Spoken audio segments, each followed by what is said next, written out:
Hello everyone and welcome to Sally and Bytes. Today, I am here to teach Relational Database and SQL, Part 3, Relational Database, Database Keys, Primary Key, Candidate Key, Alternate Key, Foreign Key for the Class 12 students of Computer Science. So, let's dive in and get started. We have already learned about Relational Database in the previous video Relational Database and SQL, Part 2. Now let's have a quick recap. Relational databases store and provide access to related data points. They are based on the relational model, using tables to represent data. Each row in a table is a record with a unique ID called the key. Columns in the table hold attributes of the entity. If student is the table, entity means name of the table student. And attributes define what information is stored for each student in the database like roll number, name, age, marks. And each record has values for these attributes. This structure makes it easy to establish relationships among data points. Data in relational databases is typically organized into tables. Let's discuss about the basic terminologies related to a relational database, entity, attribute, tuple, cardinality of relation, degree of relation, domain of relation and body of the relation. Let's learn about entity. In database design, entities represent what will become tables during implementation. They can store some information. The term entity is used to describe a person, a place, an object, a thing. Entity is an object which can be distinctly identified. Entity becomes the name of the table.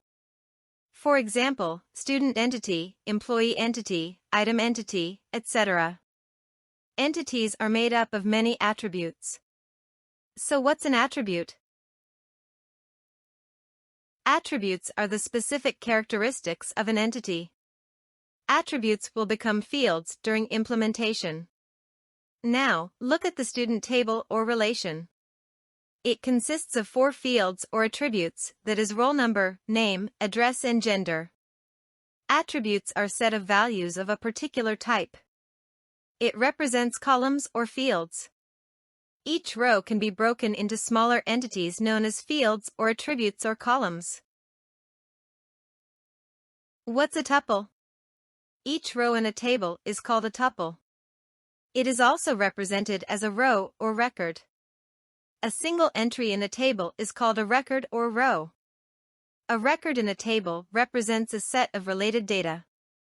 For example, now, look at the student table given here which has 5 records.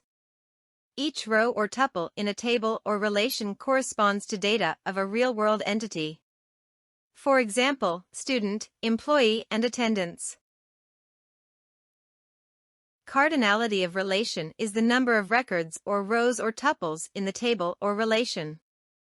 The number of records or rows or tuples in this student table or relation is 5.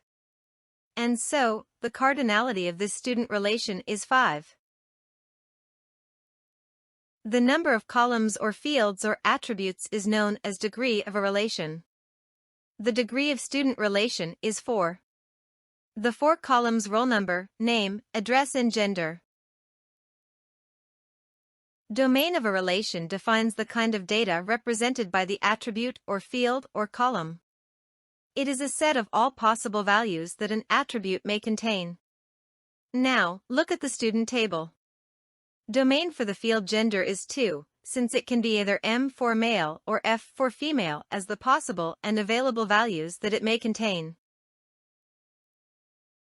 In a relational database, the body of a relation refers to the actual data stored within a specific table.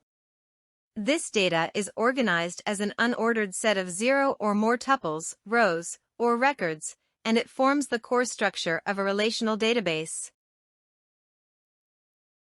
Now, come on, let's recall. There are 5 tuples, that is, cardinality equals 5, and 4 attributes, that is, degree equals 4. Roll number, name, address, gender are the attribute names. The first tuple contains the values 1, Alice, Central Park, F. The domain of the attribute gender is 2m,f. I hope you've grasped the database concepts. Let's move on to the database keys. In a relational database, keys ensure that any record in a table can be uniquely identified by one field or a combination of fields in the table. Keys also link tables in the database together and identify relationships between them. The different types of keys in an RDBMS are primary key, candidate key, alternate key, and foreign key. Let's discuss these keys in detail. The primary key. The primary key is a field which uniquely identifies each record in a table in a relational database. Let's see the salient features of a primary key. Uniqueness. A primary key ensures that each value in the primary key column is unique, preventing the existence of duplicate values within that column. Now let me explain. You can see the table item, left side table. Here item_ID is the primary key. Here, now check the values of the item_ID. 1005, 1002, 1008, 1004, 1001, and 1006. No two rows in the table can have the same value in this column.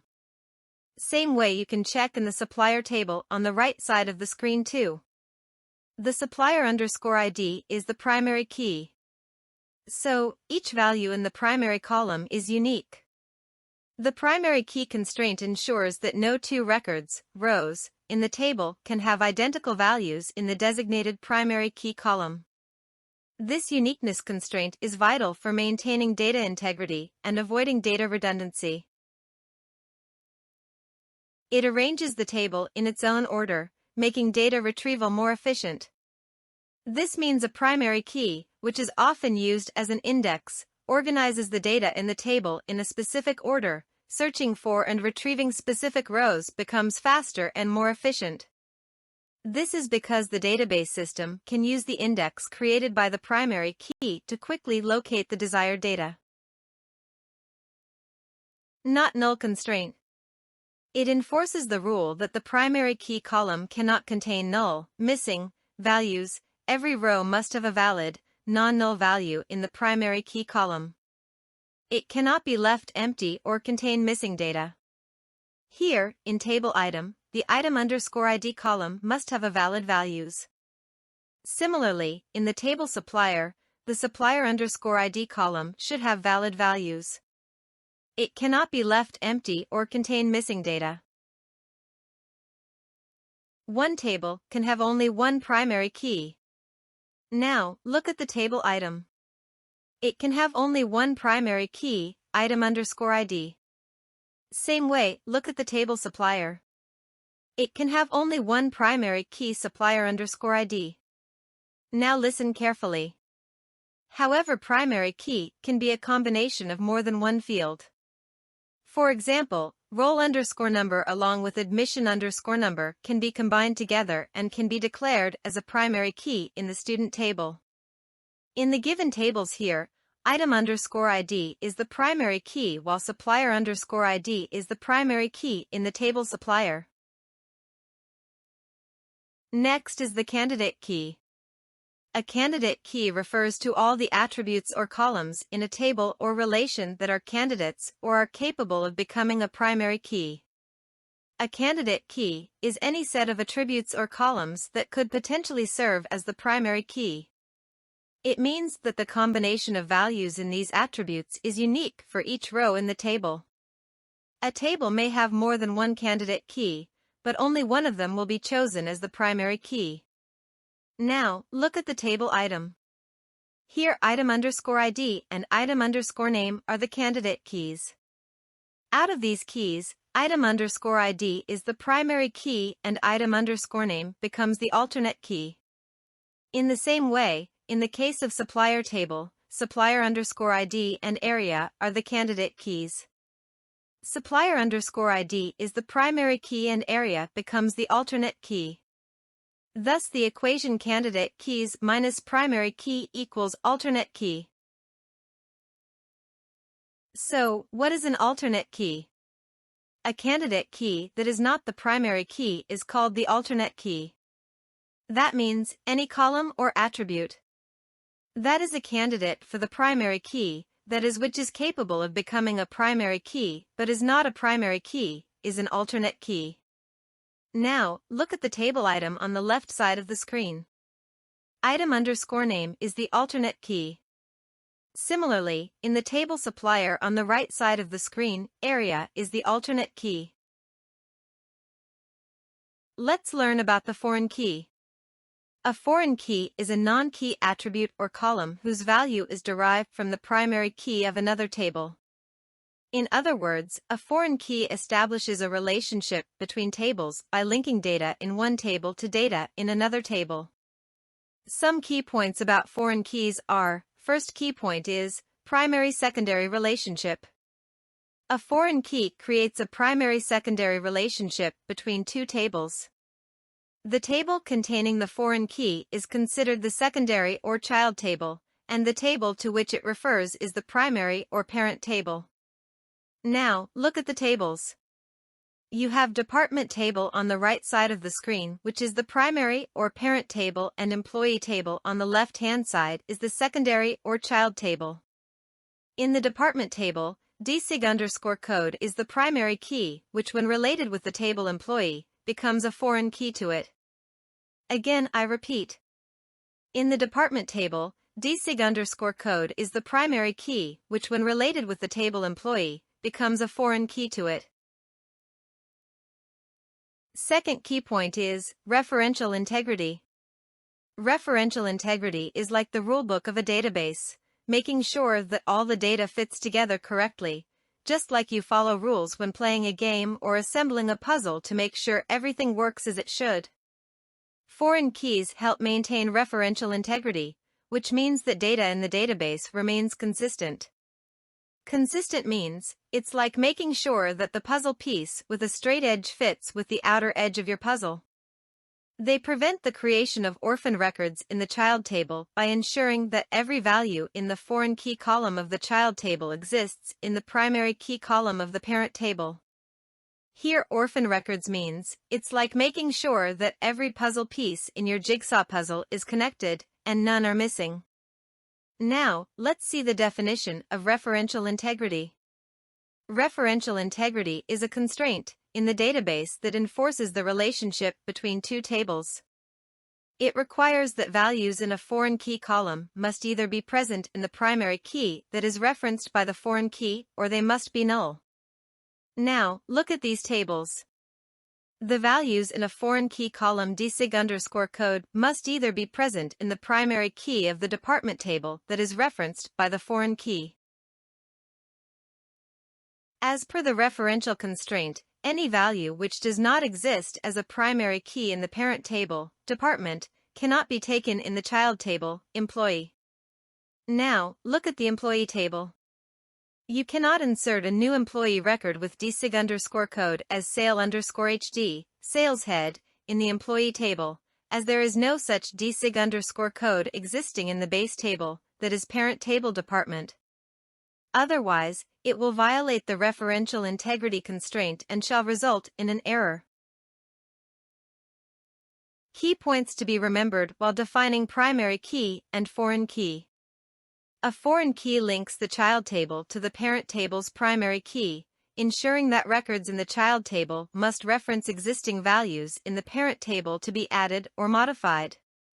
Now, look at the tables. As I have explained in the previous screen, you cannot insert a new employee record with dsig_code as sale_hd, sales head, in the employee table, as there is no such dsig_code existing in the base table, that is parent table department. Records in the parent table cannot be deleted if the corresponding records already exist in the child table. Now look at the department table, the parent table. You cannot delete a record from the parent table, say ACC as dsig_code, as its corresponding record, for Oliver, is already defined in the child table. You can look at the Oliver record in the employee table, that is the child table, ACC as dsig_code. If you wish to do this, you have to delete the corresponding record from child table as well and then delete it from the parent table. This is because of the purpose of the foreign key is to ensure the referential integrity of the data values that are supposed to appear in the tables or in the database. Hope you have grasped the database concepts. We've concluded our study of them. In the next video, we will learn about the implementation using SQL. Thanks for watching. Please subscribe if you are new to my Sally and Bytes YouTube channel to stay updated with engaging content and never miss out on my latest videos. If you liked this video, don't forget to give this video a thumbs up.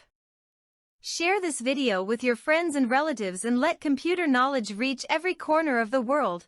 Watch the upcoming videos, Relational Database and SQL, Part 4, Introduction to SQL, Overview of SQL and MySQL, Features of SQL, Advantages of SQL, Classification of SQL statements. You can check the link in the description box given below.